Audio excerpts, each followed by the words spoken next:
Bueno, vamos a comenzar. Esta parte de los miércoles, como saben, es Cristología. Es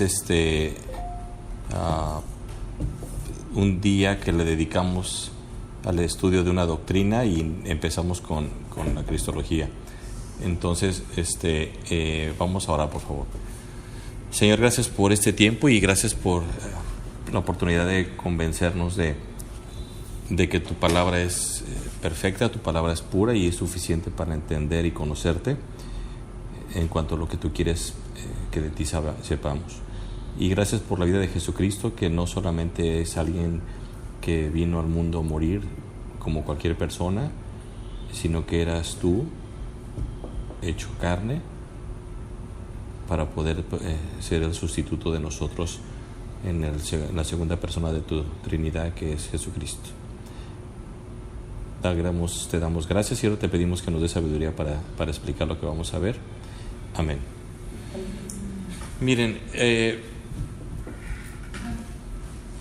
este estudio, la intención es centrar las bases. Como saben, el centro es Jesucristo de los miércoles.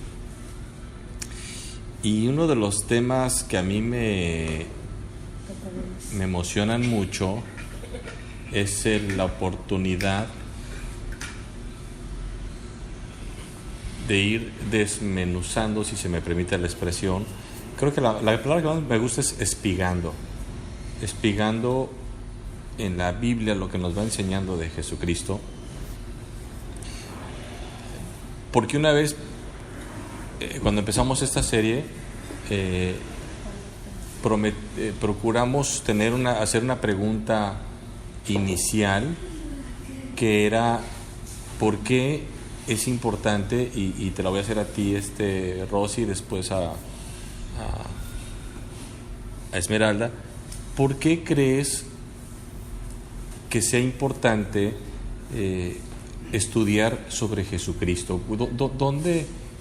¿Por qué? ¿Por qué es importante querer saber sobre Él?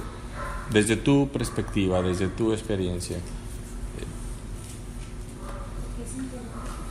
¿Por qué es importante estudiar sobre la persona de Jesucristo? ¿Quién es Jesucristo? ¿A qué vino Jesús? O sea, ¿por qué? Sin pena, eres la nueva y como tal, todos tuvimos un origen. Bueno, a mí en lo personal, para mí es importante porque estoy descubriendo cosas nuevas, cosas que no sabía, y la verdad sí se me hace interesante saber más de él. Y cada que voy sabiendo más, como que, no sé, me llama más la atención, hay algo en mí que, no sé, que me hace querer saber más. Me pongo este chinito de la emoción, porque eso es parte del enamoramiento hacia la persona de Jesucristo, ¿no? O sea, ¿por qué pasan cosas cuando se habla de Él, no? Porque han pasado 2000 años y seguimos hablando de Él, ¿no? Porque han pasado generación tras generación y la gente seguimos hablando de Él. Esmeralda, ¿por qué es importante estudiar sobre la persona de Jesucristo, sobre la obra de Jesucristo? ¿Dónde está la importancia? ¿Por qué? ¿Por qué invertirle tiempo a Él? Porque invertirle en primera, pues yo en mis, digamos, un año menos, 39 años tenía de no conocer a Cristo. Uh-huh. Yo vivía al día. Para mí ahorita es importante por las cosas que yo estoy viendo a través de que lo estoy estudiando, de que estoy aprendiendo, de que los mandamientos que yo no me los sabía, también que yo estaba totalmente fuera de conocimiento de él. Para mí pues es importante porque me siento en paz con él, me siento bien cada vez que yo oro con él. Ok. Totalmente válidas ambas respuestas. Mireya, ¿por qué es importante? Porque quiero conocer para conocer a quien murió para salvar mis pecados. ¿Es tu respuesta? Es que, bueno, así una vez lo dije, creo que recuerdo que así como leo la palabra para saber por qué o cómo Dios nos creó, también saber de quién nos salvó, de quién murió para salvar. Es exactamente, mire, ¿por qué es importante estudiar de Jesucristo?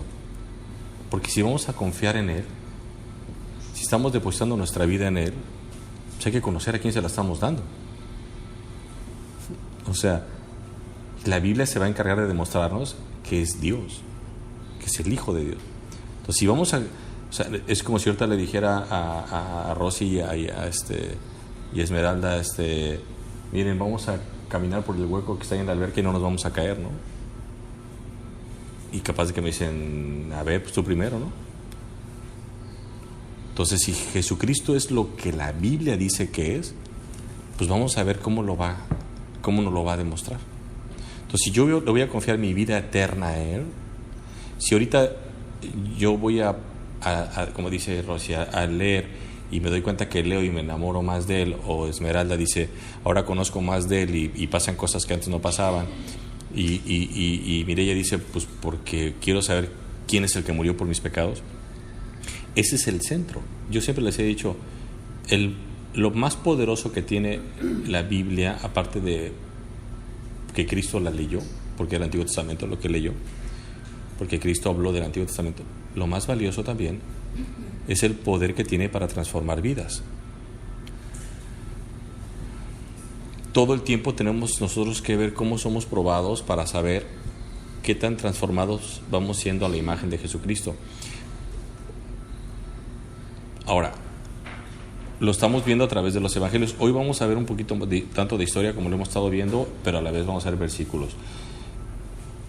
¿Cuántos evangelios hay en la Biblia?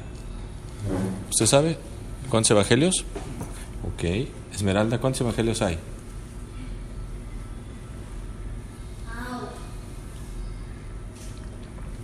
Adelita, ¿cuántos evangelios hay? 4. ¿Me pregunta o me afirma? 4. Ah, ok. ¿Qué dijo? ¿4? Son 4. ¿Y son escritos por quién? Primero, Mateo, Marcos, Lucas y Juan. Juan. Ok. Hemos visto que ellos desde una perspectiva diferente veían a Jesucristo. Tú viniste a esa clase, creo, ¿no, Rocío? De que hagan de cuenta que se metían en un cuarto 4 ciegos y cada uno daba una. Ahora, estudiando un poco más, de los 4, 2 fueron testigos presenciales de todo lo que escribieron. ¿Quiénes fueron esos 2? Juan Y Mateo. Juan escribe aproximadamente 60 años después de que ya había pasado todo. 60 años. Es como si yo dentro de 10 años empezara a escribir mi vida, ¿no? Tengo 50 años. Ok. Mateo, él tenía un gran interés en que fueran los judíos los que supieran que ya había venido el Mesías. Y luego siguen Marcos y Juan. Bueno, Marcos y Juan no conocieron al Señor Jesucristo, ni siquiera cerca estuvieron de Él. Ellos fueron... Sí. Marcos y Lucas. Marcos y Lucas, no. Es que dijo Marcos. Ah, sí, perdón, Marcos. Marcos y Lucas no conocieron al Señor. Inclusive Lucas fue contratado por alguien para que hiciera esa investigación. Alguien estaba interesado, alguien que le dijo, oye Esmeralda, fíjate que hay un Cristo del que me han hablado, chécame que sea real. Siguiendo la lectura de Marcos, de una forma meticulosa nos vamos dando cuenta que la fuente de Marcos era el apóstol Pedro. ¿Y qué fue lo que hizo Marcos? Marcos fue con el apóstol Pedro y le empezó a preguntar, oye, fíjate que... Y tú vas viendo cómo Marcos menciona mucho a Pedro. y se va viendo ahí un poquito la cercanía, se ve la parte presencial. Y por eso vemos un énfasis bien interesante de Jesucristo desde la perspectiva de Marcos, porque Pedro tenía una característica. ¿Cuál era? Era del círculo cercano de Jesucristo. Por eso no, Pedro era de los 3 discípulos más cercanos, que era Pedro, Juan y eran tres que estaban cerca de Jesucristo. Juan, Sebastián y Jesucristo y Pablo y Pedro, perdón, era Pedro, Juan y Esteban. No, Sebastián. Ya me confundieron. Ahorita vemos. Eran tres hermanos. ¿Quiénes eran? Era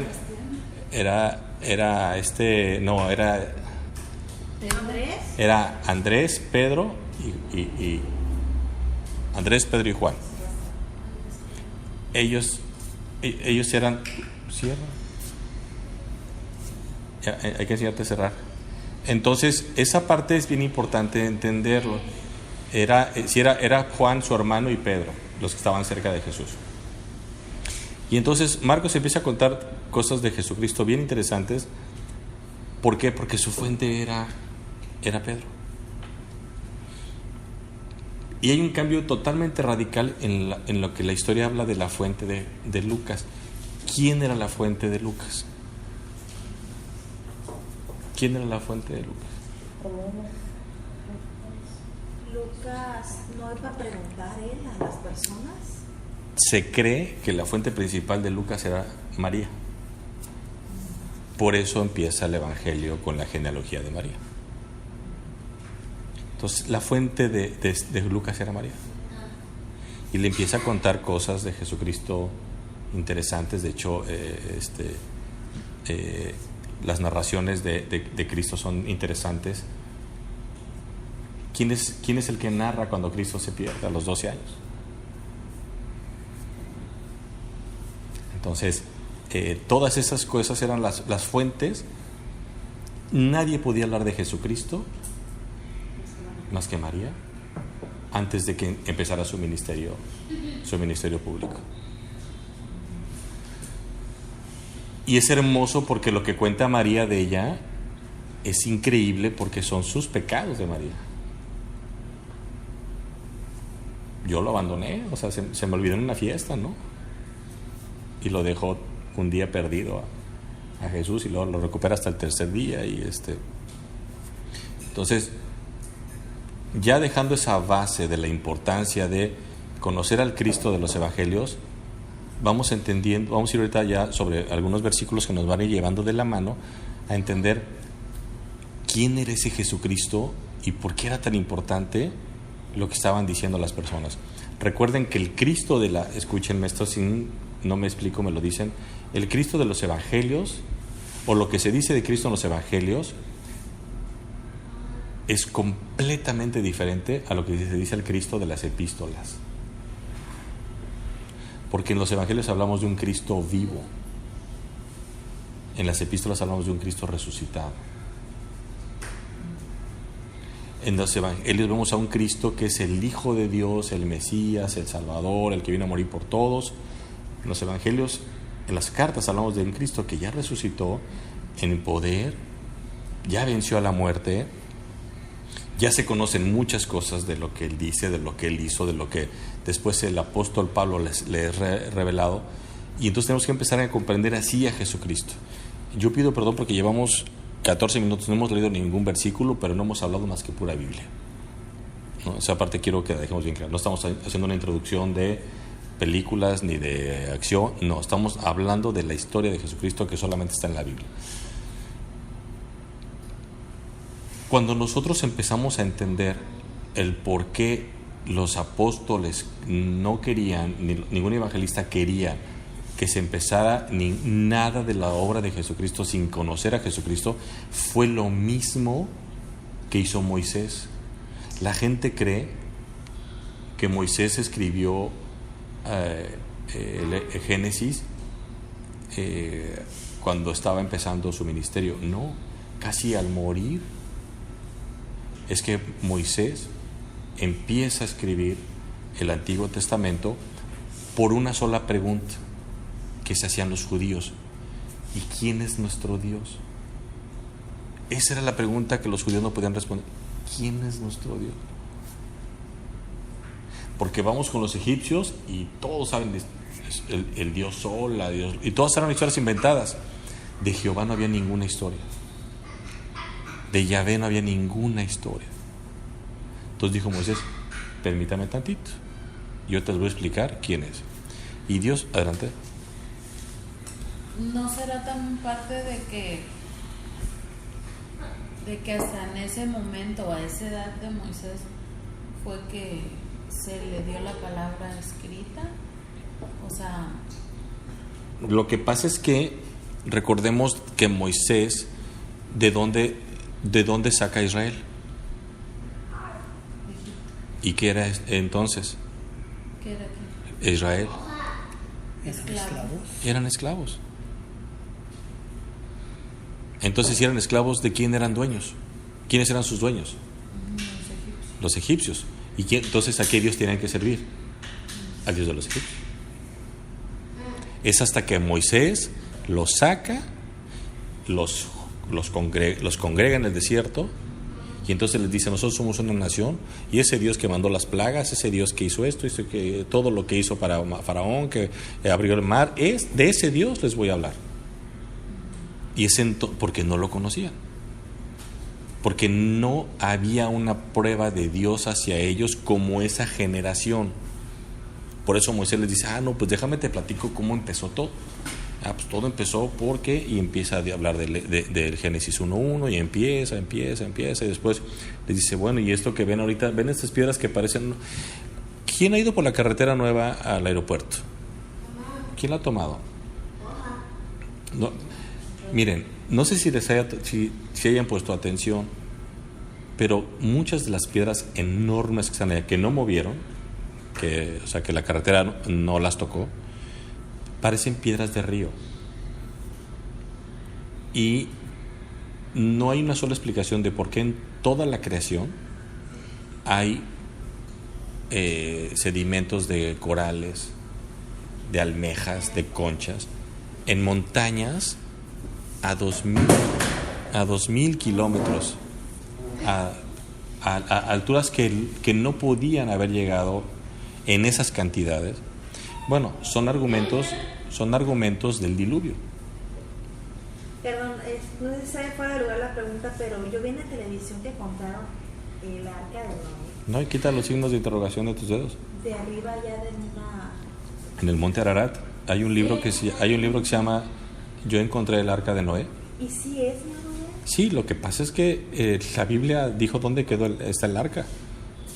Y nosotros, el cristiano y los arqueólogos, tienen la obligación de agarrar la Biblia como un mapa e ir a buscarla. O sea, Dios no lo dejó ahí para echar un... Ahí quedó ya. No, ni siquiera de eso, porque la dejó adrede.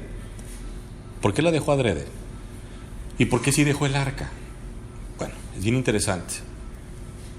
Quienes hemos leído la Biblia sabemos que Moisés muere, pero no se encuentra su cadáver. Dios no permite su cadáver que se quede. ¿Por qué? Y es un tipo normal. No voy a inventar nada, pero entre unos 60, unos 80 centímetros. ¿Y por qué si deja un arca del tamaño de un estadio?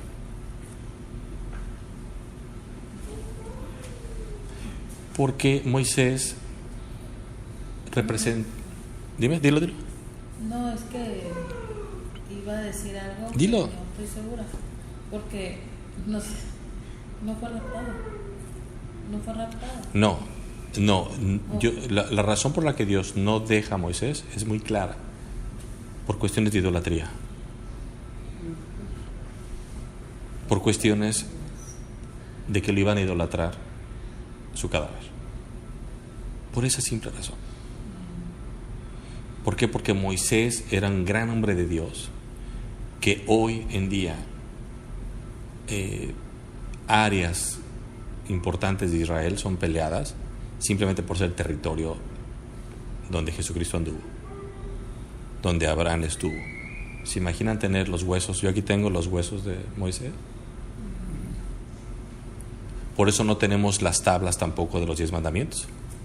Por eso tampoco tenemos la vara de Aarón. Tampoco tenemos el arca de la alianza, que esa está en el tabernáculo.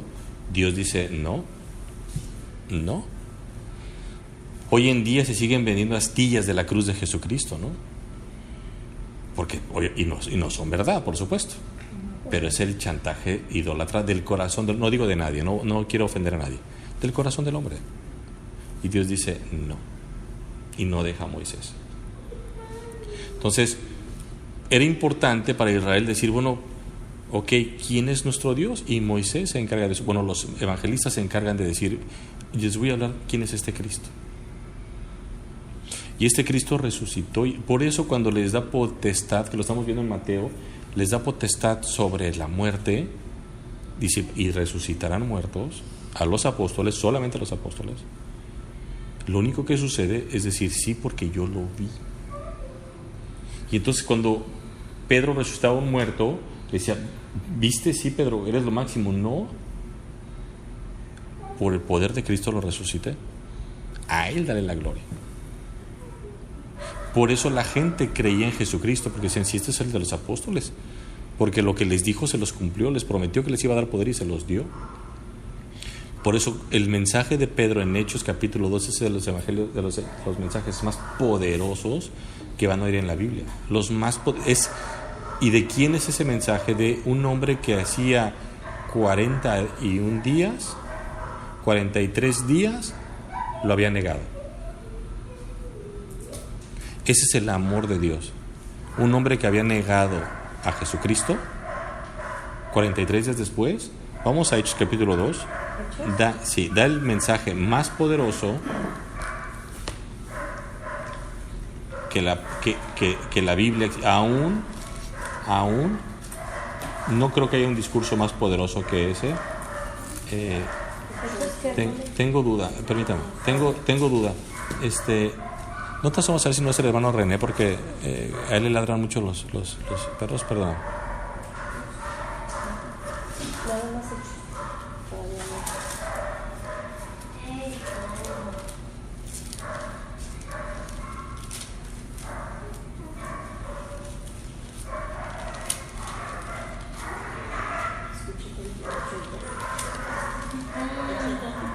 Ahorita les digo.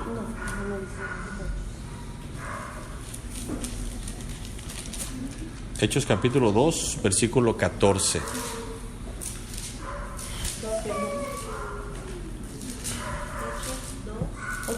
Hechos 2, 14.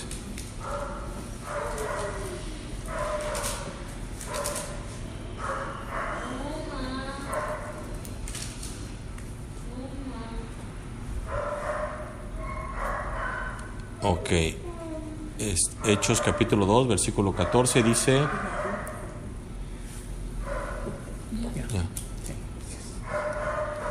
Dice, entonces Pedro, poniéndose en pie con los 11,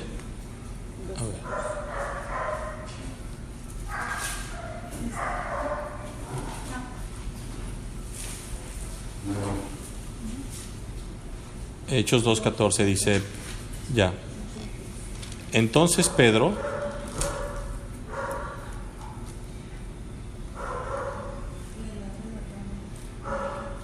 ¿qué está haciendo Tavo?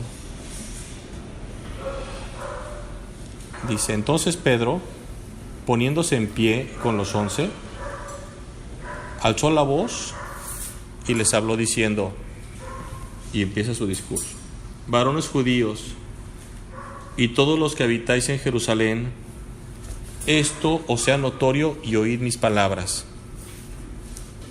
porque estos no están ebrios. Está hablando porque el Espíritu Santo había bajado a todos los judíos de ahí. Porque estos no están ebrios como vosotros suponéis, puesto que es la hora tercera del día. Mas esto mas esto es lo dicho por el profeta Joel. Y en los postreros días, dice Dios, derramaré mi espíritu sobre toda carne. El apóstol Pedro empieza a citar a los profetas para decir que se estaba cumpliendo en ese instante lo prometido por Dios. Shh. Y en los postreros días, dice el 17, dice Dios, derramaré mi espíritu sobre toda carne. Entonces está diciendo el apóstol Pedro, lo que están viendo ahorita es lo que está sucediendo. Esta profecía que se hizo hace como más de 1000 años, hoy se está cumpliendo. Dice, derramaré mi espíritu sobre toda carne, y vuestros hijos y vuestras hijas profetizarán, vuestros jóvenes verán visiones, y vuestros ancianos soñarán sueños.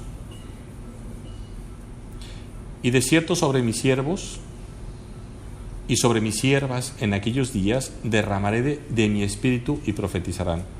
Y daré prodigios arriba en el cielo y señales abajo de la tierra, sangre y fuego y vapor del humo. El sol se convertirá en tinieblas y la luna en sangre antes que venga el Hijo del Señor, grande y manifiesto. Aquí están sucediendo dos cosas. El apóstol Pedro está haciendo lo que se llama una profecía que se va a cumplir en dos tiempos. Vean lo que dice el versículo 19. Y daré prodigios arriba en el cielo y señales abajo en la tierra, sangre y fuego y vapor de humo. El sol se convertirá en tinieblas y la luna en sangre antes de que venga el día del Señor grande y manifiesto. Aquí han pasado por lo menos del versículo 16 al 20, 2000 años. Lo repito de esta manera. Pablo cita algo que el profeta Joel había hecho 1000 años antes. Hoy se cumple, dice, en este instante. Y en el versículo 20 dice, y el sol se convertirá en tinieblas y la luna en sangre antes de que venga el día del Señor grande y manifiesto. Hace 2000 años Jesucristo murió, no ha regresado. Y esto que está diciendo es lo que va a pasar en Apocalipsis. Entonces, el Espíritu Santo, cuando Él viniera, iban a hablar en lenguas, iban a profetizar, iba a venir sobre todos los hijos, y durante su permanencia aquí, versículo 20, dice, convertiré en tinieblas y la luna en sangre antes de que venga el día del Señor grande y manifiesto. ¿Cuál es el día del Señor? Es el día del juicio. Y no ha venido a hacer juicio el Señor. Y Cristo murió hace 2000 años. Por eso les digo que entre el siglo XIX y el 20 ya hay 2000 años.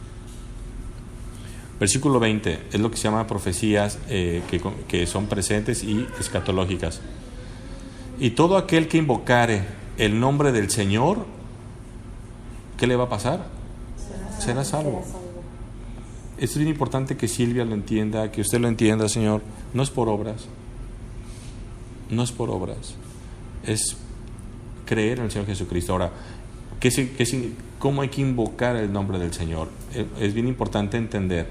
El nombre del Señor, la palabra que se usa aquí es llamarle, pero llamar a Dios, pero en un sentido de credulidad, de fe.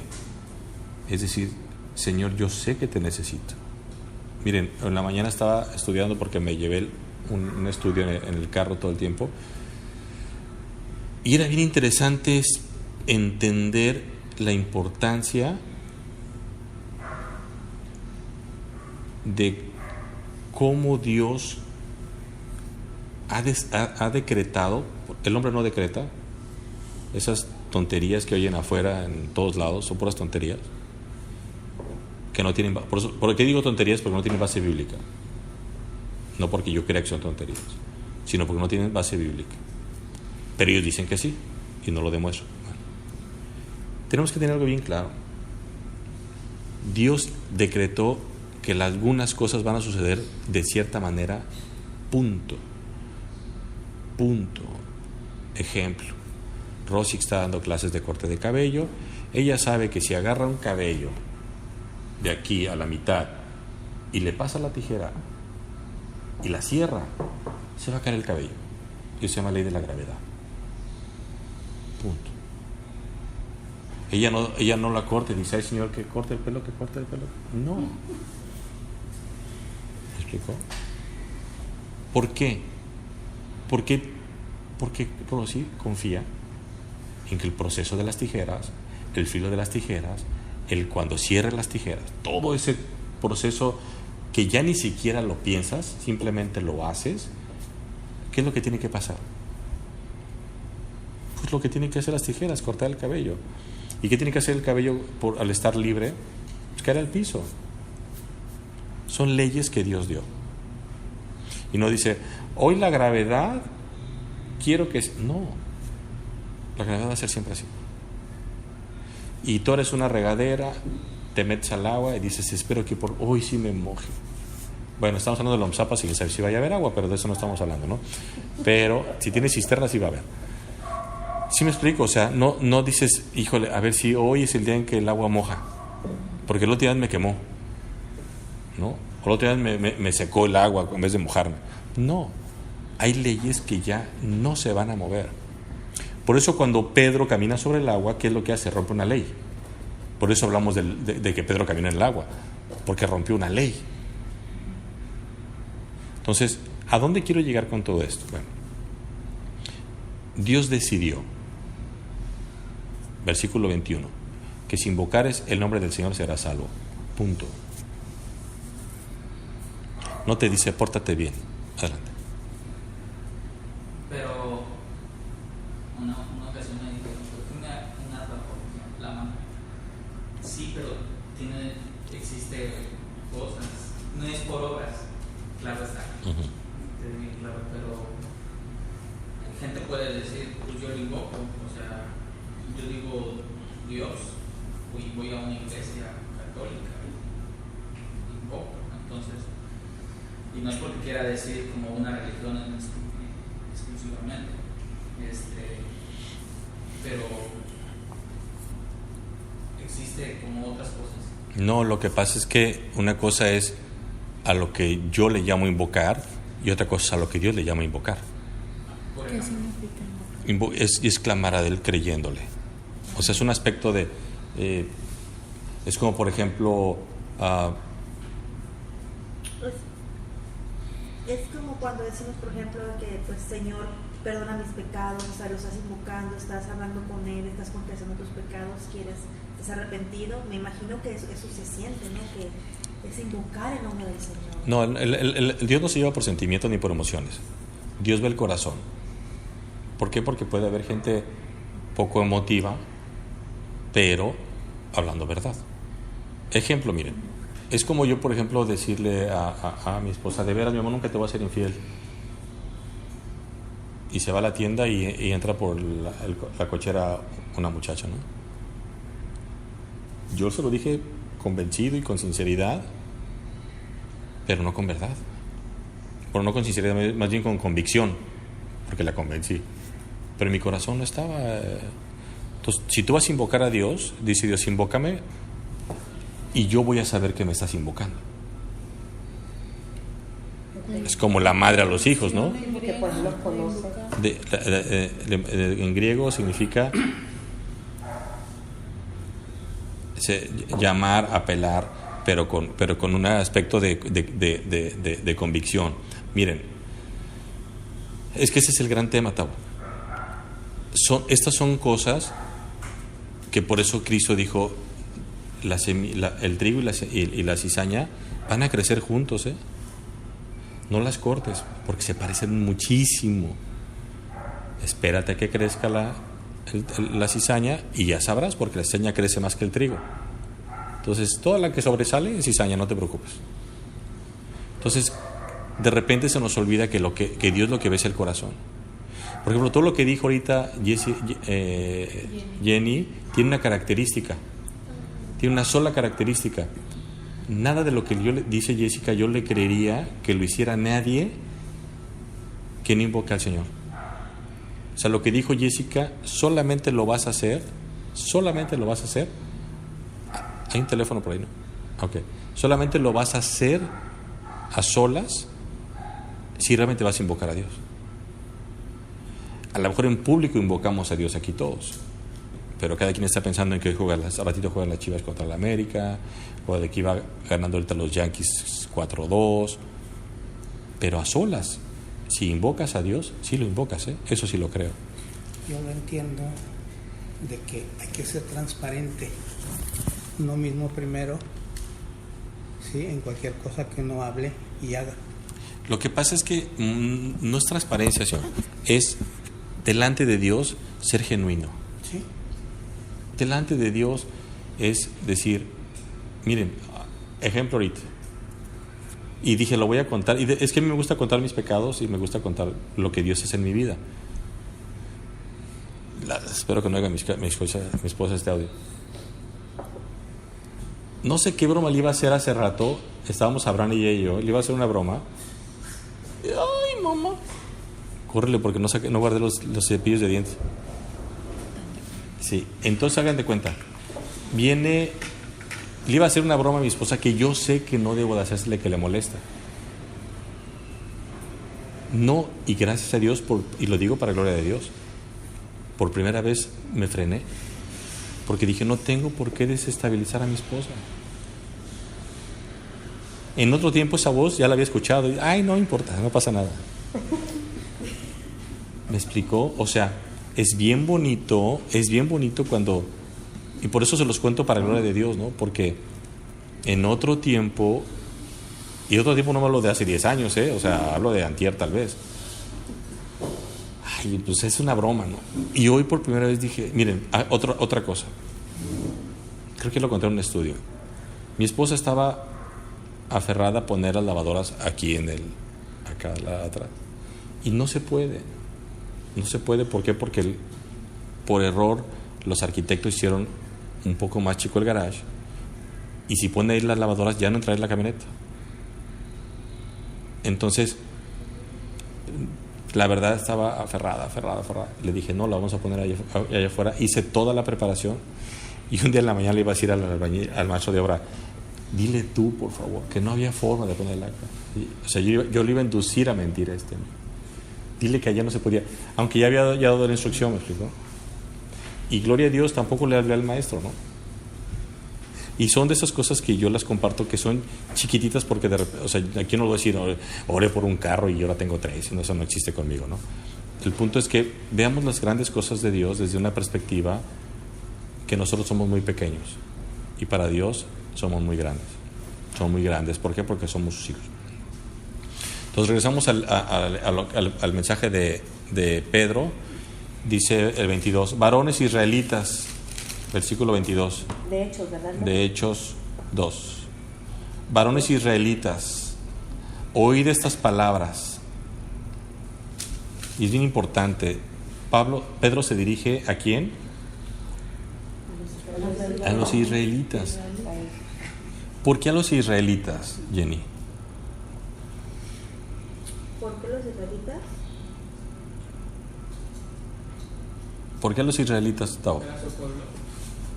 Una. Y dos, porque era... ¿Por ser pueblo de Dios? Sí, por ser pueblo de Dios. Pero dos, porque son los únicos que podían entender que él estaba citando el Antiguo Testamento. O sea, ¿por qué? Porque para los demás no era un libro sagrado. Entonces, por eso era bien importante que, a ver, les voy a decir a ustedes, varones israelitas, oíd esas palabras. Jesús Nazareno, ¿qué está diciendo? Al decir Jesús Nazareno, ¿qué estaba diciendo ahí, Adelita? ¿Que Jesucristo era qué? Que era judío, porque era de Nazaret. Entonces, a ver, israelitas, les voy a hablar de otro israelita. Entonces, ¿qué es lo que estaba haciendo Pedro? Concentrando toda la atención, diciéndoles, a ver, este tema nos compete. No voy a hablarles de uno que no sea, no, es Jesús Nazareno.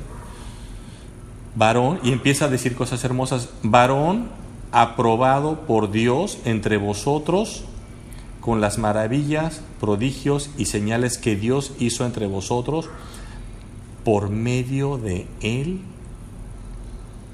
como vosotros mismos sabéis. Es decir, la audiencia conocía lo que Cristo había hecho, pero dice, varón aprobado por Dios entre vosotros, con las maravillas, con los prodigios y con las señales que Dios hizo entre vosotros por medio de Él. ¿Qué está hablando ahí el apóstol Pedro? Señor, les estoy hablando de alguien que Dios lo vio y dijo, aprobado. Y entonces a través de esas maravillas, al decir aprobado, obviamente está refiriéndose de que es su hijo. Versículo 10. A este, el que les acabo de decir ahorita, que fue aprobado, valorado y todo por Dios, a este, entregado por el determinado consejo y anticipado conocimiento de Dios,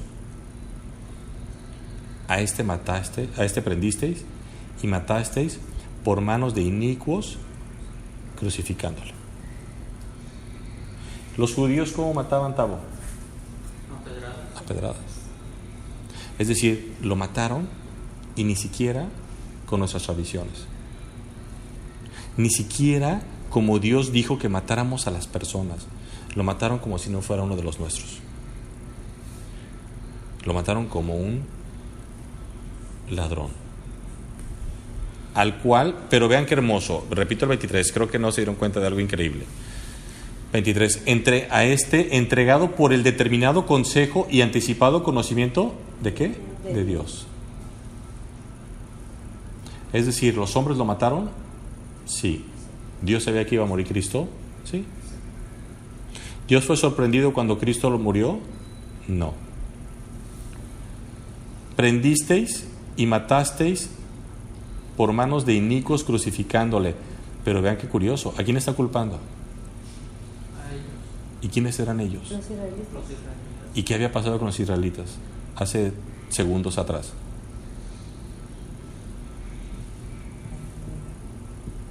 Había llegado el Espíritu Santo. Había llegado el Espíritu Santo, al cual Dios levantó sueltos los dolores de la muerte, por cuanto era imposible que fuese retenido por ella. ¿Cristo podía mantenerse muerto según Pedro?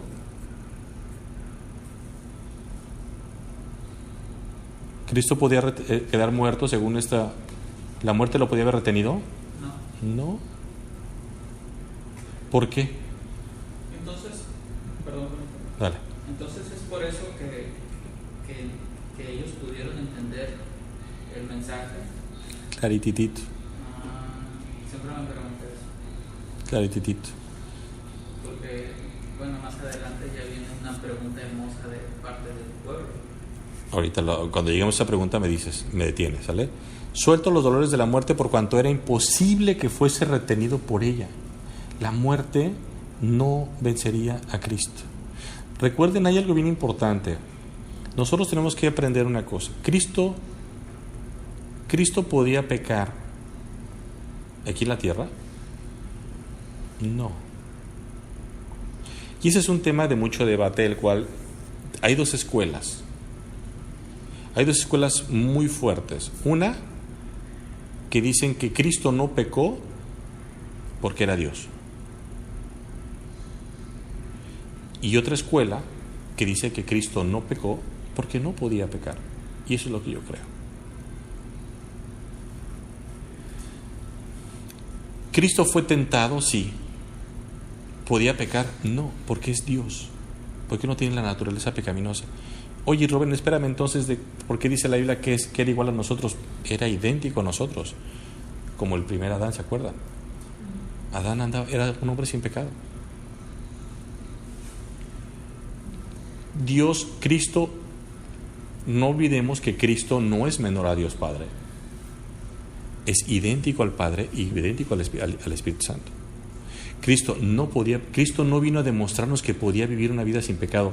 No confundan esa doctrina que existe en muchas iglesias. No, Cristo no vino a demostrarnos que no podía pecar. No, ¿a qué vino Cristo? Morir por nosotros. Para salvarnos. Pues es santo, ¿no? O sea, ¿cómo iba a poder pecar? No, es que nosotros también somos santos, dice la Biblia, cuando venimos a Cristo, pero nosotros tenemos naturaleza pecaminosa. Cristo no peca porque Él tiene naturaleza divina. O sea, toda tentación Él podía vencerla. De hecho, ni siquiera era tentación para Él, para pecar. Porque Él no puede pecar. Él es santo. Ahora, tenía que hacerse hombre para que nosotros, lo tengo que decir como siempre lo he dicho, con mi discapacidad. Yo, por tener discapacidad, puedo estar al frente del instituto y hablar con autoridad de la discapacidad porque tengo discapacidad. Por eso dice la Biblia que Cristo fue tentado en todas las esferas como el hombre fue tentado, para que nosotros lo entendamos. Cristo entiende el hambre, claro que entiende el hambre, 40 días sin comer. Cristo sabe lo que es llorar, claro, lloró por Lázaro. Cristo sabe lo que es estar cansado, sí, la ley dice que llegó al pozo y se sentó. Cristo se enojaba, era amoroso, o sea, Él entiende nuestras emociones porque se hizo como nosotros, pero sin pecado, y sin querer pecar y sin poder pecar.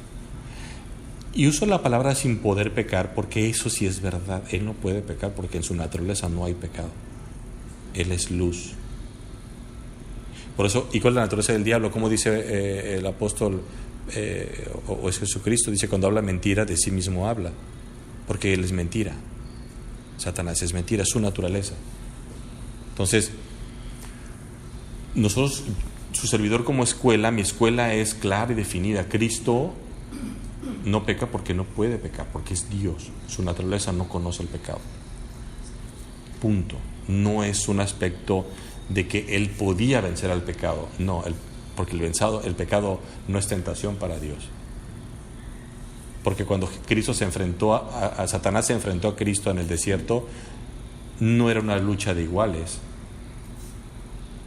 Era una lucha completamente dispareja.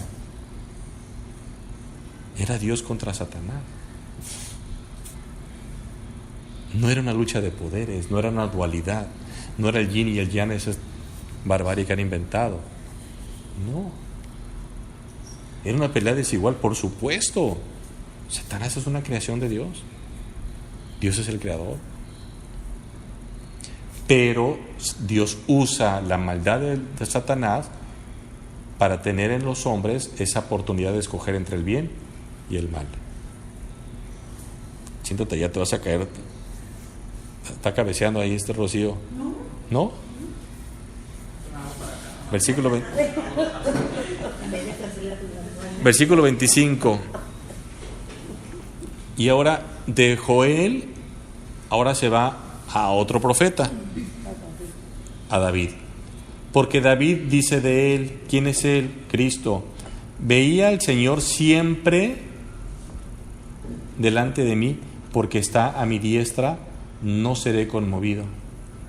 Por lo cual mi corazón se alegró y se gozó mi lengua, y aún mi carne descansará en esperanza, porque no dejarás mi alma en el Hades, ni permitirás que tu santo vea corrupción.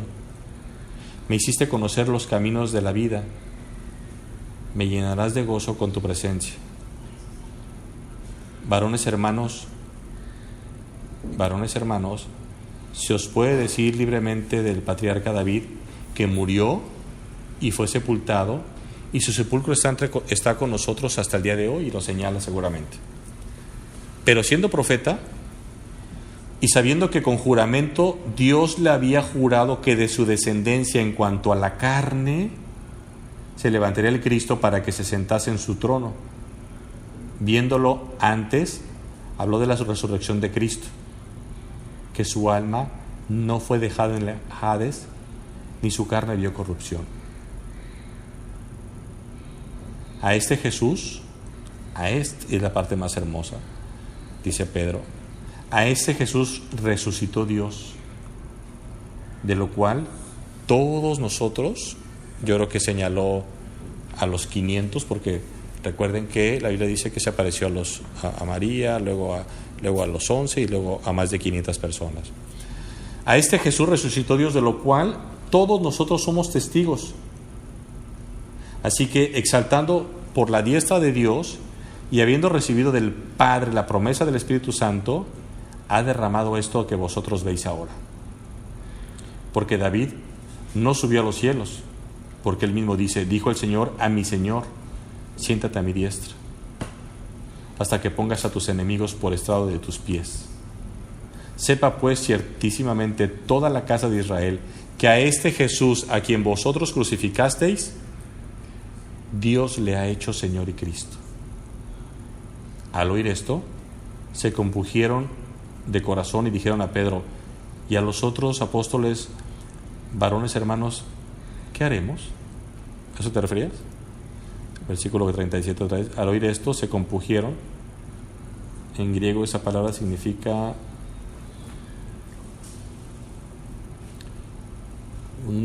que les dolió el corazón, así. O sea, habla de cuando una estaca te entra por el corazón. Al oír esto, se compungieron de corazón, les dolió y dijeron a Pedro y a los apóstoles: varones hermanos, ¿qué haremos? Pedro les dijo: arrepentíos y bautícese cada uno de vosotros en el nombre de Jesucristo para perdón de pecados, para perdón de los pecados, y recibiréis el don del Espíritu Santo. Porque para vosotros es la promesa, y para vuestros hijos, y para todos los que están lejos, para cuantos el Señor nuestro Dios llamare. Y con otras muchas palabras testificaba y les exhortaba diciendo: sed salvos de esta perversa generación. Así que los que recibieron su palabra fueron bautizados, y se añadieron aquel día como 3,000 personas. Y perseveraban en la doctrina de los apóstoles, en la comunión unos con otros, en el partimiento del pan y en las oraciones. Perseveraban en la doctrina de los apóstoles. ¿Cuál era la doctrina de los apóstoles? Lo que Cristo les enseñó. La palabra doctrina, ¿qué significa, Jenny? Enseñanza. Jenny significa, Rosy, doctrina significa enseñanza, literalmente. Entonces, cuando dice perseveraban en la doctrina de los apóstoles, decía perseveraban en lo que los apóstoles enseñaban. Pero, ¿por qué se llama doctrina? Bueno, porque si yo quisiera conocer a Rosy, tal vez lo ideal sería buscar una fuente fidedigna, y para mí la fuente fidedigna es tu esposo. No, es que Rosy es así, así, así.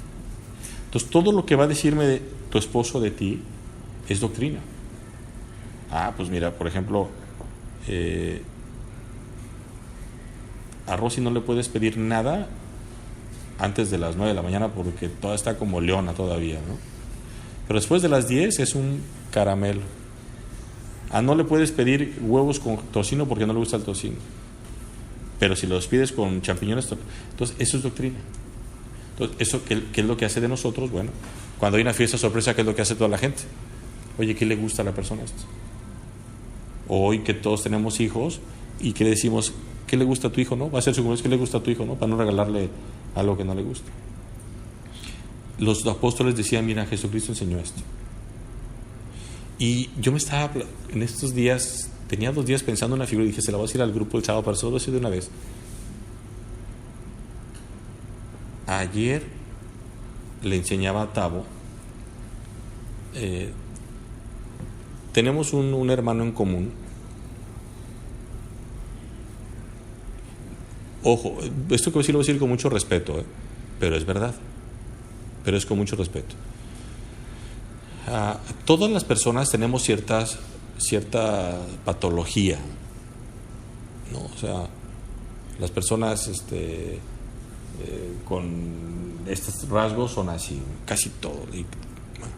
Hay un problema que se llama el síndrome napoleónico. ¿Quién lo conoce, el síndrome napoleónico? ¿Quién ha oído hablar de él? Sí. Por lo regular las personas bajitas de estatura son arrogantes. Son bien arrogantes. Ojo, curiosamente no hablo de mujeres, Yo no hablo, no tengo evidencia. En los varones sí. Son arrogantes, son prepotentes, se creen más que las demás personas. Porque Napoleón era chaparrito. Por eso ven que conquistó todo y rapidísimo. La Biblia le llama, creo que leopardo. La Biblia habla de no es Napoleón, es Carlos Magno, perdón. A lo que voy es esto. Resulta, ahorita les digo quién, resulta que esta persona es chaparrita y siempre tiene una característica también, que es la falsa humildad. De verdad, lo digo con respeto.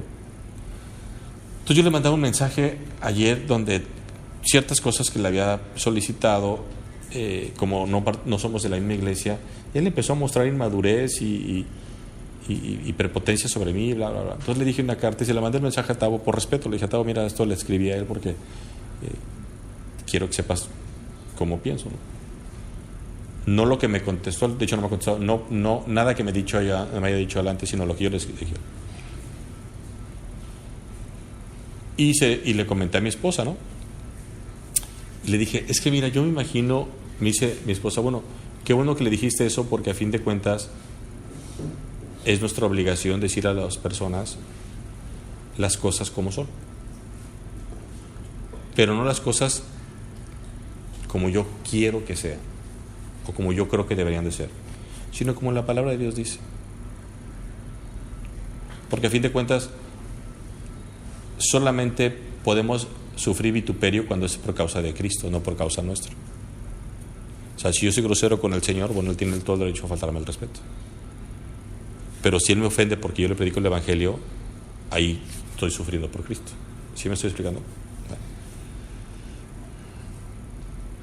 Y yo me puse a imaginar, bueno, si la Biblia dice que seamos como Cristo, me puse a imaginar, bueno, yo me imagino un día Cristo así como estamos todos, y digamos que Rosy es Cristo, y de repente pues yo le miento a la madre a Tavo, y que volteara a Cristo y dijera, eres un loquillo, ¿eh? O bueno, no le digas nada. A ver, Judas, ¿qué me estabas diciendo? No. Yo sí imagino a Cristo corrigiéndolo en ese instante. Yo no me imagino a Juan diciéndole, no, hombre, hubieras dicho, andaba yo viendo a la María Magdalena y Cristo ni me dijo nada, man. O sea, Cristo es buena onda. Y creo que nosotros tenemos que aprender a hacer esas cosas de Cristo también. Si alguien hace algo mal, repréndelo. Y no humillándolo, sino restaurándolo. ¿Sabes que esto no le gusta al Señor? Y era lo que le mostraba yo a Pablo en el escrito. En el escrito le decía a este hombre, yo he hecho todo por mantener la paz contigo, por tener una relación de hermanos contigo, y no tengo buena respuesta de ti. Te pido madurez. Entonces, creo que eso es lo que tenemos que empezar y el sábado lo voy a repetir esto también porque es bien importante entenderlo. O sea, tenemos que empezar a decir qué tanta basura estamos permitiendo que pase por la vida de nosotros. ¿Qué tanto estamos permitiendo que mi esposa me falte el respeto, que diga malas palabras, que mi esposo me ofenda, que mi esposo me humille? O sea, ¿qué tanto estamos bajando nuestro nivel moral, espiritual, para llevar la fiesta en paz? Y Cristo prefería estar solo, porque Cristo tenía algo bien claro: esto es temporal. Esto es temporal. Por eso dice Cristo, no se preocupen, yo les enviaré el Espíritu Santo que los va a convencer de pecado. Punto. ¿Pero qué pecado se acuerdan?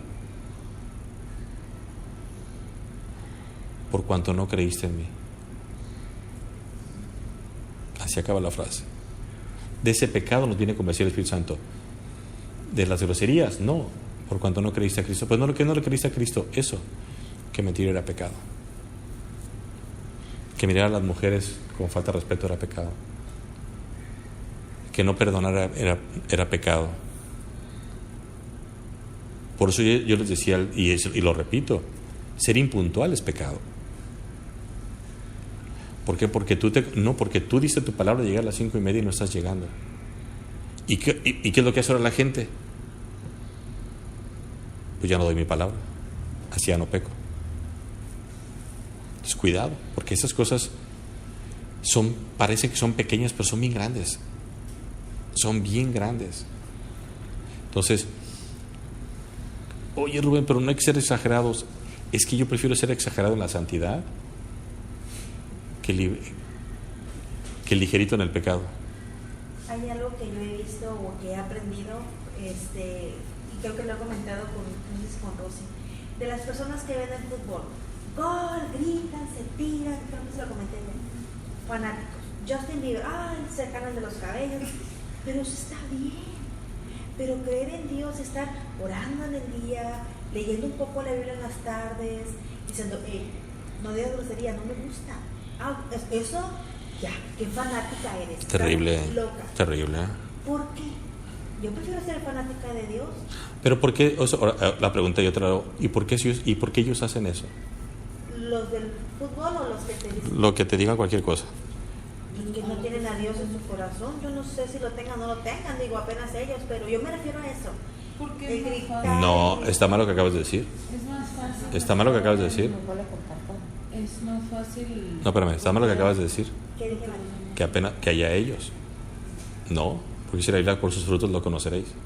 Bueno, por El lo que cristiano ellos se ve. piensan. El cristiano se ve. Por lo que ellos piensan, o sea, porque ellos piensan, estás loca, fanática. Te dicen fanática, así dicen. No, pero mi pregunta es, a ver, es que aquí hay dos escenarios. Mi pregunta no es por qué hacen eso que hacen. ¿Por qué se refieren a ti, a los cristianos, como fanáticos? Bueno, hay una parte que dice que la palabra de Dios es locura para el mundo. Iba a decir eso, que es el versículo que usa mucho a Pablo. Miren,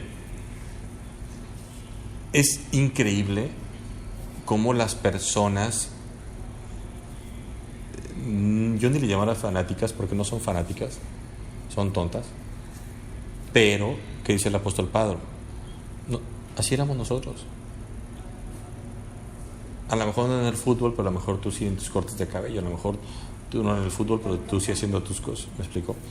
No, el punto es que mientras te empiezas a enamorar de Dios, empiezas a darte cuenta la banalidad de las cosas.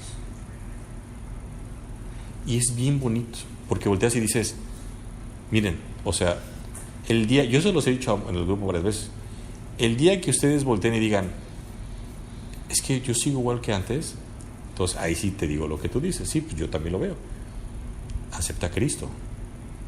O sea, si pasa el tiempo y no te enamoras del Señor y no hay un cambio en tu vida, cuidado, porque a lo mejor no eres salva, a lo mejor solamente eres creyente, pero no eres cristiano. Como oyente de la palabra, no hacedor. ¿Sí? No, porque el cristiano también el cristiano también puede ser no hacedor. Pero, ¿qué pasa con lo que leímos hace rato? ¿De qué? O sea, quien pronuncie mi nombre. No, es que no tenemos que confundir salvación con santidad. Son dos cosas diferentes. Es decir, es como ahorita, por ejemplo, lo dije en el grupo ayer y lo digo abiertamente. A mí me preocupa, y qué bueno que queda grabado porque lo saben por mi boca, a mí me preocupa Chayito. Me preocupa Chayito porque ella es una mujer que no ha entendido que el Evangelio no se puede vivir aisladamente, porque ella sigue creyendo, pues tal vez en su fe católica, tal vez sigue creyendo en las cosas espirituales de la Iglesia Católica, y ella ha creído que lo que decía Mireya el sábado, que somos como hermanos separados, cuando él le dice que no somos hermanos separados. ¿Me explico? Que es una doctrina católica. Me preocupa el hermano Máximo, por ejemplo, que él no tiene problema en pasar un tiempo aquí y luego ir con los apostólicos y no diferenciar. Entonces, yo que veo en Charito, que veo en don hermano Máximo, es una ausencia del Espíritu Santo que le redarguya y decir, no, espérame. ¿Por qué? Porque el Espíritu Santo no te va a llevar a ningún lado que no sea a una iglesia donde se enseñe la palabra. No importa, perdón lo que voy a decir, no importa que sea redes, no importa que sea comunidad, no importa, mientras Dios puede utilizarte ahí como una cuña para que lleves la verdad y para que lleves la justicia y para que lleves ese nuevo nacimiento y ese enamoramiento. ¿Sí me explico? Ahora, me preocupa lo máximo, me preocupa Charito.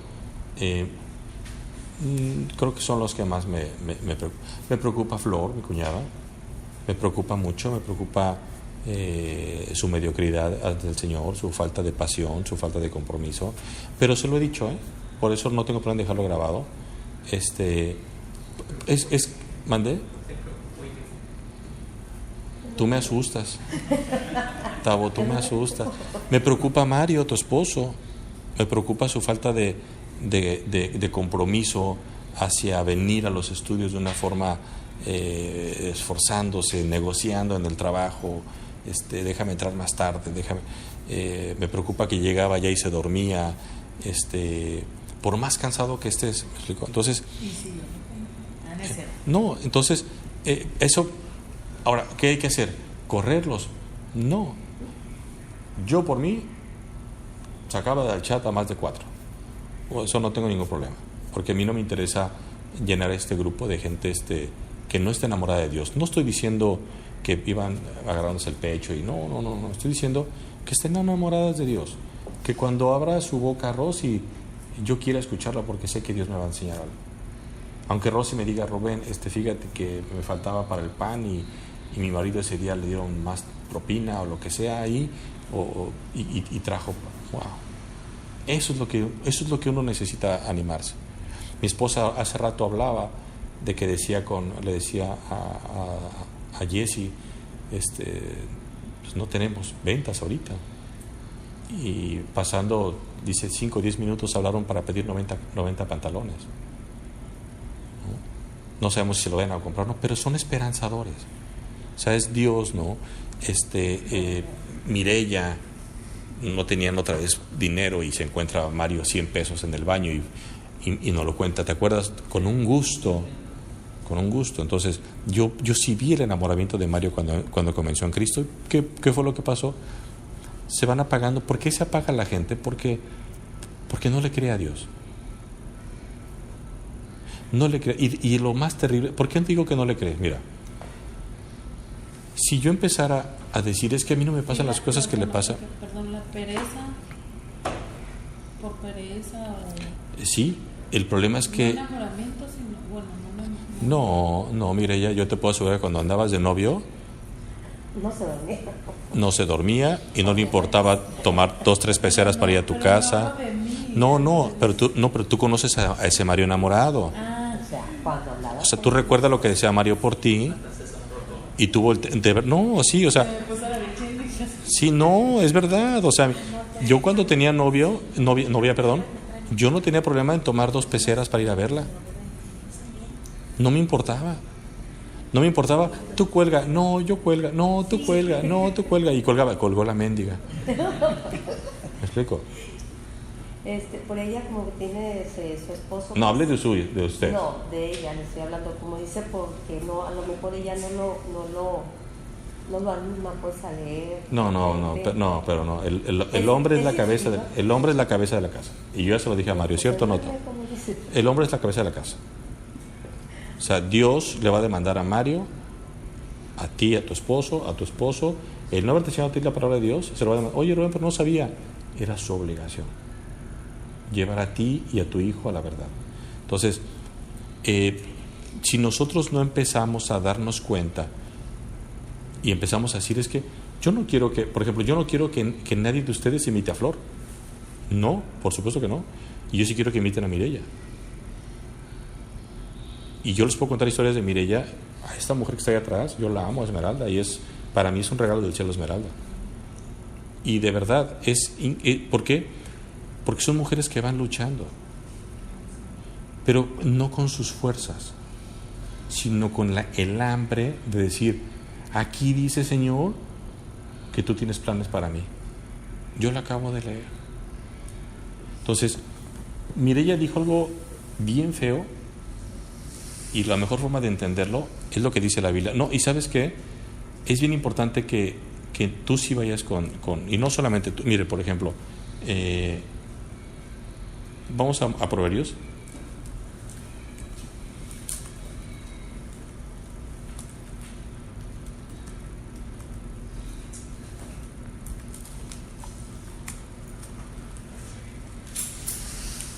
Proverbios 13, versículo, desde el 13. 13. Primero, Proverbios 6.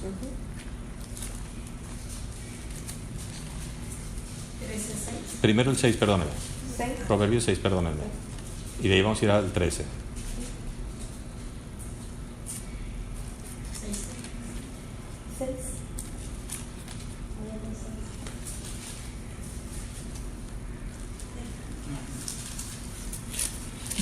Para entenderlo tenemos que leer un poquito de contexto. Hermana, ¿me regalas su agua? Perdón, es que no aguanto la silla. Ay, perdón. Salmos, Proverbios. ¿Dónde estás?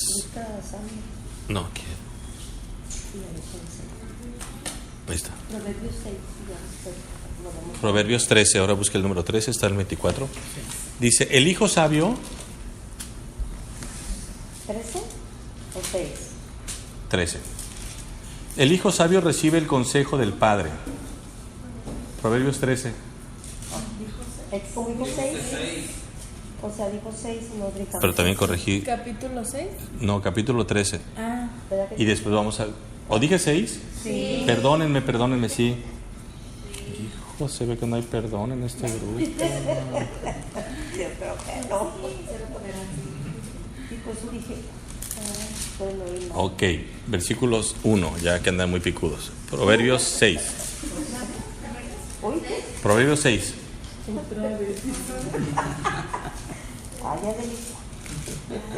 Como no es perezosa.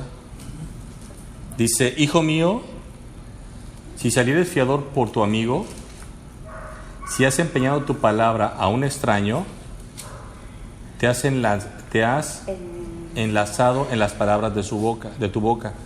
Perdón, ¿te has cerrado el garage? Sí. Ah, gracias. Versículo 2. Te has enlazado con las palabras de tu boca y has quedado preso en los dichos de tus labios. Para Dios es tu palabra, si la das, la diste. Versículo 3. Haz esto ahora, hijo mío, y líbrate, ya que has caído en la mano de tu prójimo. Ve y humíllate y asegúrate de tu amigo. No des sueño a tus ojos.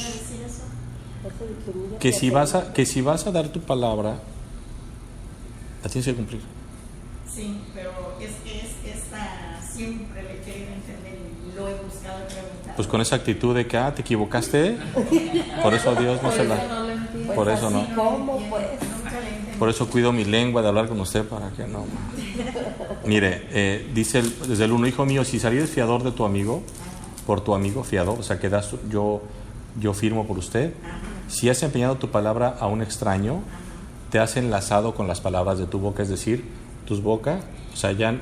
Es que de verdad es bien importante. Para Dios la palabra es bien poderosa, es el contrato. A mí me encanta ver un programa que se llama... No me acuerdo cómo se llama, pero que es una casa de empeños en la historia de sí. ¿Cómo cierran la venta?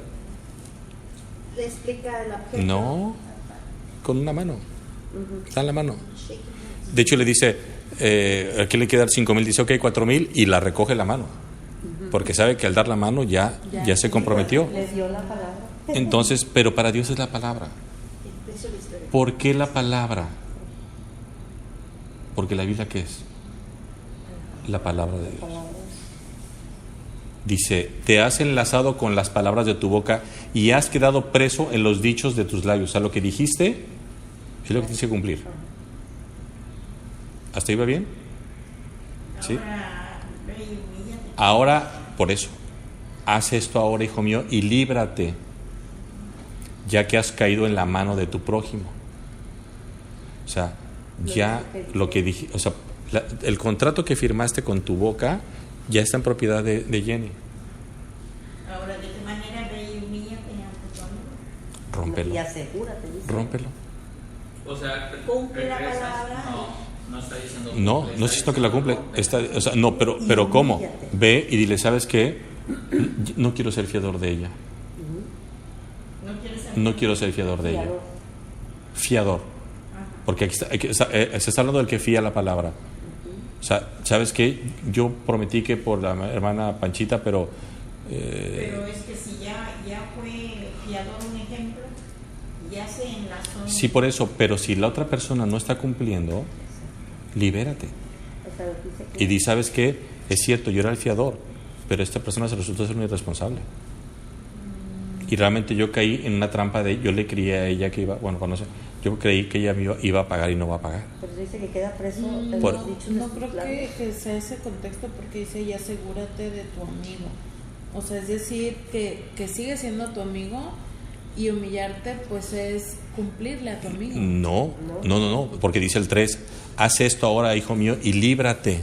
Sí, o sea, si lo haces, ya que has caído, por eso te libras de ese contrato de que te comprometiste a hacer algo. No, haz esto ahora, hijo mío, líbrate. Sí, pero si lo haces, te liberas. Si sí, no lo haces, ¿no? Pero es que por eso dice, haz esto ahora. Cuando lo cumplas. O sea, ya diste tú, ya no seas aval. Deja de serlo. Pero es lo que dice, ya que has caído en la mano de tu prójimo, ve y humíllate y asegúrate de tu amigo. ¿Qué tiene que ver eso? O sea, no te está diciendo que dejes de ser su amigo. Lo que está diciendo es que dejes de ser su aval. O sea, podemos ver las dos situaciones. O sea, dar tu palabra significa... Es tu contrato. Es un contrato, ok. Entonces, Dios prefiere que no demos nuestra palabra por otra persona. No, el tema no es ese porque Cristo dio la vida por nosotros. No, el tema tiene que ver bien claro. O sea, ¿cómo le dice Pablo a Timoteo? No impongas las manos con ligereza. Es decir, no pongas al líder de cualquiera. Lo que está diciendo es no te hagas prójimo, o sea, no seas aval de cualquiera. O sea, no es que no seas aval. No seas aval de cualquiera. Y no de entrada, ¿de quién vas a ser aval? De un amigo. Yo no voy a tocarte la puerta del vecino de Mireya y decirle, oiga, ¿no quiere ser mi aval? ¿Y usted quién es? ¿Sí me estoy explicando? El tema es, si vas a ser aval, no lo seas con ligereza. Por dos razones. Porque puedes ser defraudado, y dos, porque tienes que cumplir. Por eso mejor líbrate. Y es que aquí está diciendo, te has enlazado con las palabras de tu boca y has quedado preso en los dichos de tus labios. O sea, ahí yo creo que ella está diciendo que quedó como dice de aval, y la persona no está cumpliendo. No va a cumplir. Entonces ya de cuenta que dice, ve, humíllate y di. Sal y di, ¿sabes qué? No, esta persona no va a cumplir. Por eso la fuerza de la hora no es débil. Dice Dios, haz esto ahora. O sea, ya no después. O sea, ¿qué es lo que hacen los americanos en el tiempo compartido aquí? Tienen 5 días para cancelar su contrato. ¿Qué significan 5 días? ¿Saben qué significa? Que estando en tu ciudad, ¿sabes qué? Yo creo que sí nos alocamos, mi amor, como que no ocupamos 80 semanas al año de vacaciones, ¿no? O sea, y cancelas. Y entonces el de aquí se remuerde de coraje, el vendedor pierde su comisión, el cerrador, o sea, es un rollo totote, porque ellos para la empresa, ellos eran los avales de esa compra. Entonces, ¿en qué se convierte eso? En que perdieron la comisión, en que la empresa perdió una venta, bla, bla, bla, bla, bla. Entonces Dios te dice, el problema no es que seas aval, el problema es que si vas a hacerlo vas a cumplir. Por eso ten cuidado de quién eres aval. Por eso el matrimonio es un contrato. Ejemplo, yo le acabo de sacar a mi esposo la tarjeta de crédito. De verdad, ¿cómo Cristo te hace las cosas diferentes? No sé por qué, y yo lo sé, no puedo decir mentiras, ni yo sé, me dijo, oye, no manches, qué buena tarjeta tienes. Y yo, ¿por qué? Ya me explicó todas las garantías, me dice, es que esta la tiene nomás 2. Y yo así, Dios sabe que ni la pedí yo. Ya tengo como 3 años. Y yo no sabía todo el poder que la tenía esa. Y yo, oh, qué buena onda. Entonces, cuando estaba llenando, le dije, ¿sabes qué? Me saca a mi esposo una extensión, pero de la mía que tengo ya muchos años con ella. Y me dice, tu crédito es por tanto, ¿qué le pongo ya? ¿Unos 3,000 pesos? $5,000 pesos? No. ¿El 10%? No. ¿Cuánto le pongo? Todo. ¿Estás loco o qué? Me dice. De verdad. O sea, ¿cómo que das crédito todo lo que tomas en tu cuenta a tu esposa? Sí. O sea, ¿cuál es el problema? No manches, me decía. O sea, le estabas alucinando así de, o sea, te van a quitar todo. O sea, me explico, o sea, pues, ¿de qué me estaba diciendo él? Pues, su experiencia. O lo que le llegaban, los casos que le llegaban a la caja, ¿no? Así de... Sí, bueno, a mí me tocaron cosas. Mientras estábamos haciendo ese contrato, precisamente llegó una americana diciendo, me vaciaron mi cuenta, mi esposo, y que no sé qué. Entonces yo volteé y dije, pues es que ella prometió amarme y yo la amo y es la mamá de mi hijo y bla, bla, bla. O sea, yo no desconfío de ella. O sea, no te... Entonces, por eso un matrimonio es un contrato. Tanto que dice Dios en Génesis, dejará a su padre y a su madre. O sea, no dice dejará su cuarto con llave para... No. Sí. O sea, por si regresa, ¿no? O sea, para cuando le den para atrás, ¿no? O sea, no. Dios dice, ya saliste, vas para afuera, ¿no? Entonces, esa parte es bien interesante. Bueno, vamos a seguir para llegar al perezoso. Versículo 4. No des sueño a tus ojos, ahí empieza. No des sueño a tus ojos, ni a tus párpados adormecimiento. Escápate como gacela de la mano del cazador. Fíjense qué chistoso. Compara a un cuate que sale por fiador con así como le dice, salte del compromiso de que fuiste a Val de un cuate que te va a quedar mal. Perdón, pero el ejemplo de lo que le pasó a Mireia no es cosa menor. ¿Con el marido? No, con los que construyeron la casa. Construyeron y patitas, ¿para qué los quiero? ¿Y cómo se fueron de aquí huyendo ¿cómo se llama la constructora? Homex. Ahora sí que ni azotes la puerta, no se va a caer el edificio. Ciérrala despacito y ya, vámonos. Y bájate despacito. Me explico, o sea, ¿quién salió por aval? Ahorita Cabildo está vuelto loco. Entonces, pero lo que lo dice Dios, así como huye de un cuate que, porque ese es el gran tema, el que tú quedes de aval y no puedas pagar, ese hombre te va a hacer quedar mal. Bueno, ve lo que dice este versículo, escápate como gacela de la mano del cazador y como ave de los que el arma y como ave de la mano del que arma lazos. Es increíble como dice, no des sueño, el versículo 4, no des sueño a tus ojos ni a tus párpados adormecimiento. O sea, no seas flojo, no digas, hay otro ratito. 5, escápate como gacela de la mano del cazador y como ave de la mano del que arma los lazos. Ve a la hormiga, oh perezoso. Es tremendo como el hombre en Génesis es la corona de la creación de Dios y le dice a la corona de la creación de Dios, mira la hormiga, ¿no? Mira la hormiga, que también es creación mía, dice Dios, pero ve a la hormiga. Oh perezoso, mira sus caminos y sé sabio.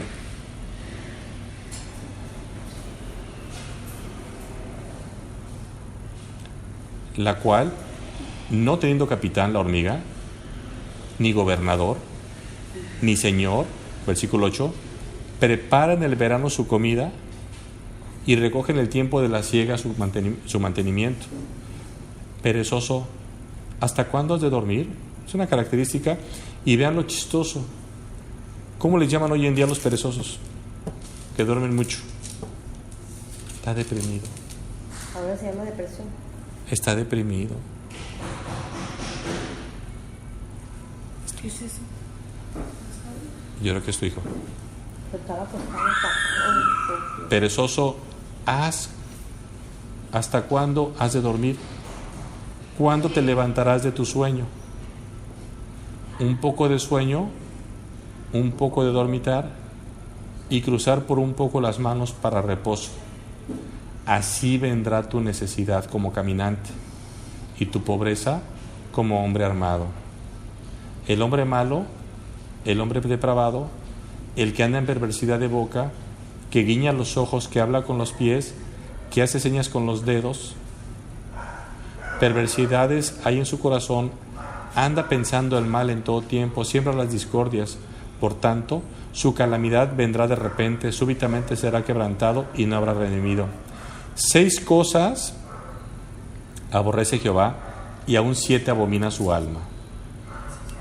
Los ojos altivos. Fíjense que este es un estudio que un día les voy a preparar. Los ojos altivos. La lengua mentirosa. 6 cosas aborrece Jehová y aún 7 abomina su alma. Aborrece los ojos altivos. Aborrece la lengua mentirosa. Aborrece las manos derramadoras de sangre inocente. ¿Qué está pasando en San José? Bueno, de hoy en adelante sepan qué es lo que piensa Dios de ellos. Los aborrece. No se preocupen, Dios va a hacer justicia. Hay que ser prudentes, hay que ser sabios, sí. No hay que arriesgarnos, sí. Pero qué tranquilidad que Dios a esos los aborrece. Gracias.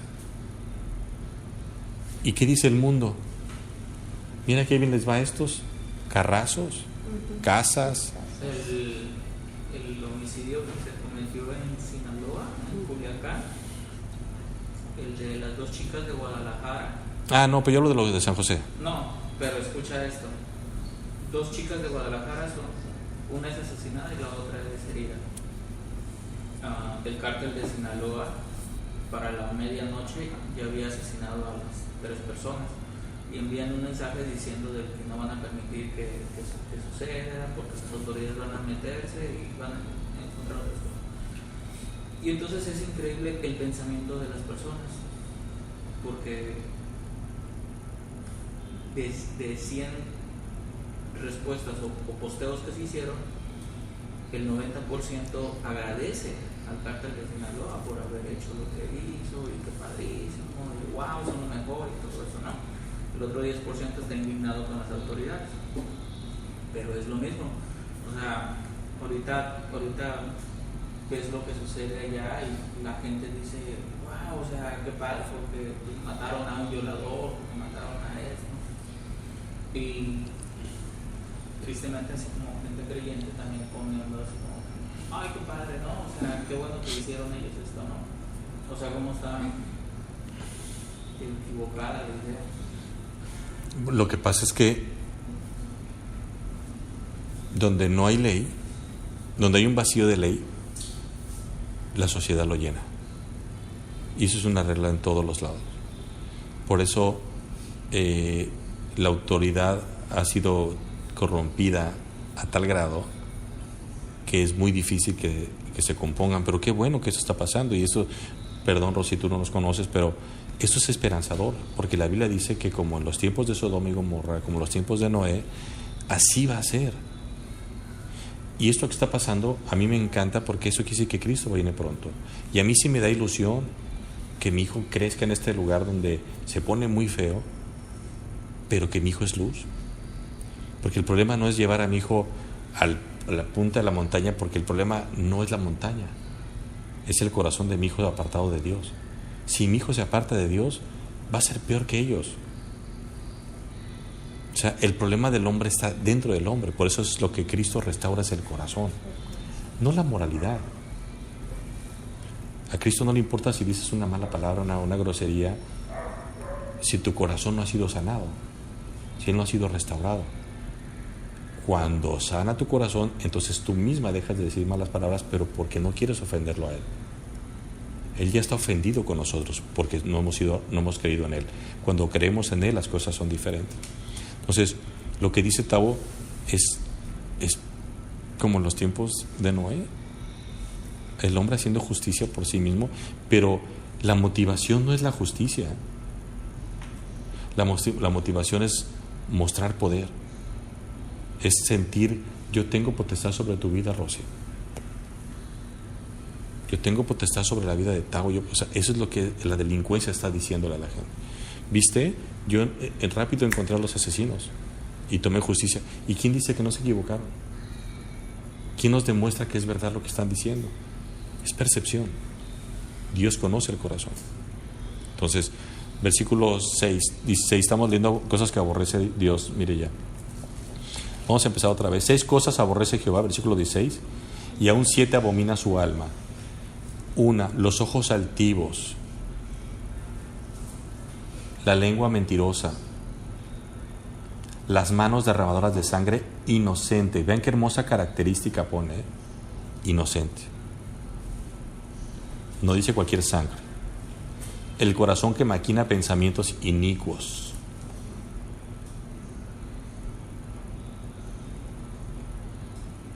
Los pies presurosos para correr al mal. ¿Quién no conoce gente así? Fíjense qué chistoso hoy. ¿Cómo es la inocencia de mi hijo todavía? Pues sí, algo cochinón, pero no lo dijo hace ratito. Riéndose. Mami, me quité la playera ahorita y traía un moco pegado en el hombro. Dije, un mula le pegó un moco, ¿no? O sea, para molestarlo. Y mi hijo lo ve desde otra perspectiva, ¿no? O sea, no se molestó, no nada, pero yo sí. Porque dije, qué gacho, ¿no? O sea, algún niño le hizo la maldad de eso, ¿no? Qué bendición que Abraham no está contaminado como yo, ¿no? Versículo 19. Este está terrible. El testigo falso que habla mentiras. ¿Un ejemplo de un testigo falso? ¿Un ejemplo de un testigo que habla mentiras? Testigo falso que habla mentiras. Mami, te hablan por teléfono, dile que no estoy. Me vienen a cobrar. Y ya lo hiciste mentir. Oye, ¿sabes qué? Fíjate que me vi con aquel, dile que estaba en tu casa, ¿no? Y habla el marido, porque me ha tocado, habla el marido, no mi caso, sino conozco casos, miren, es bien chistoso. De hecho, en Facebook hay una historia, hay un estudio que hicieron bien padre, donde la mujer hablaba preguntando si su marido había estado en algún lugar, y todos los amigos habían dicho sí. Se le habló a 10 amigos y sí estuvo conmigo en el fútbol, o sea, estuvo con todos. Y todas las amigas diciendo no, las amigas decían no, aquí nunca estuvo. ¿Me explicó? O sea, ese es el falso testigo. Y vean qué terrible. Y el que siembra discordia entre hermanos, eso es terrible.